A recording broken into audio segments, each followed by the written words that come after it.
Déjà, je note que vous sortez beaucoup de mots comme ça qui font peur, l'islamisme, les frères musulmans, etc. Ah, ça me fait peur, moi, oui. Mais ça me fait peur aussi. Ah oui. C'est fou. Ça me fait peur, sauf que moi, pour combattre l'islamisme, j'interdis pas des mères qui accompagnent leur enfant en sortie scolaire de porter le voile. C'est pas comme ça qu'on combat l'islamisme. Je suis vraiment désolée. Et en fait, moi, mon propos, il n'est pas de dire à tous ceux qui m'écoutent et à tous ceux qui me voient d'adhérer à mon port du voile. Je comprends que l'on ne comprenne pas. Est-ce que vous pouvez nous dire pourquoi vous le portez? C'est un choix spirituel et en fait, j'aurais beau vous l'expliquer, vous le comprendrez pas. Parce que c'est le propre de la Essayez quand même. Non, mais j'ai pas à me justifier sur ce choix. Ah non, c'est pas de la justification. J'ai l'impression que si, quand on me demande, parce que moi je vous l'ai dit, mon père était pas d'accord, j'ai pas de frère, je ne suis pas mariée, je n'ai même pas d'entourage masculin. Moi je ne comprends pas pourquoi on vend le modèle républicain selon lequel la religion doit être effacée. Alors que c'est pas du tout ça, on jouit tous de la liberté Bien religieuse. sûr. Et certes, cette liberté peut être restreinte. C'est vrai. Voilà. C'est l'article 9 de la Convention européenne des droits de l'homme qui le dit, mais sous certaines conditions. On a la sécurité publique, la santé publique, la morale publique, etc. Et là, en l'occurrence, pour ces étudiantes à l'université ou pour ces mères accompagnatrices, je ne vois pas du tout en quoi elles trouvent quoi que ce soit. Elles n'ont dérangé personne. Et vraiment, excusez-moi, juste je finis sur ça. Si aujourd'hui vous vendez aux Français le fait de combattre l'islamisme en interdisant à ces pauvres femmes de porter le voile, c'est inquiétant.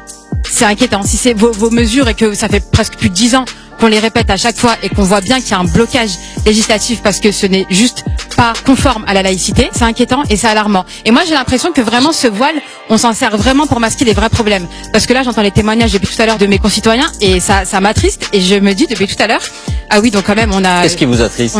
J'entends que par exemple on a eu une agression sexuelle et je suis vraiment désolée pour la fille de monsieur. J'entends que des personnes se sentent mal à l'aise. J'entends franchement des témoignages qui m'ont bouleversée et je me dis ah oui donc on a tous ces problèmes en France.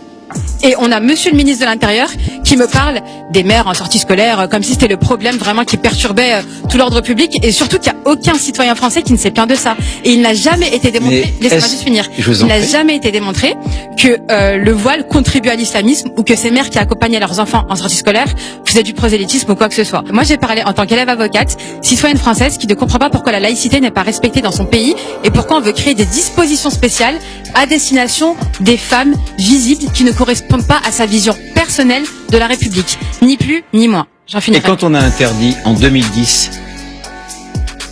le voile intégral, Oui. vous dites que ces femmes étaient libres de le porter, qu'il fallait qu'elles le portent, qu'on ne devait pas l'interdire? Je dis que la motivation de cette interdiction était le vivre ensemble et la sécurité. Et je le comprends parfaitement.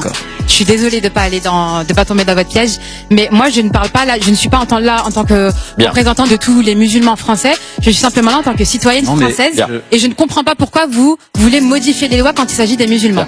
Parce que je veux que dans l'espace de la République, donc vous l'admettez, pas de signe ostentatoire. Vous voulez, mais la loi ne veut pas. C'est dommage. Mais si, la loi demain peut être changée. Ah, donc on en vient. Non, mais on touche le point. On dit simplement aux musulmans qui veulent tout le temps changer les lois et qui ne veulent pas s'assimiler à la société, mais force est de constater qu'à chaque fois que les musulmans sont présents ou visibles quelque part, on change les lois pour les exclure. Vous venez de le démontrer, je vous remercie.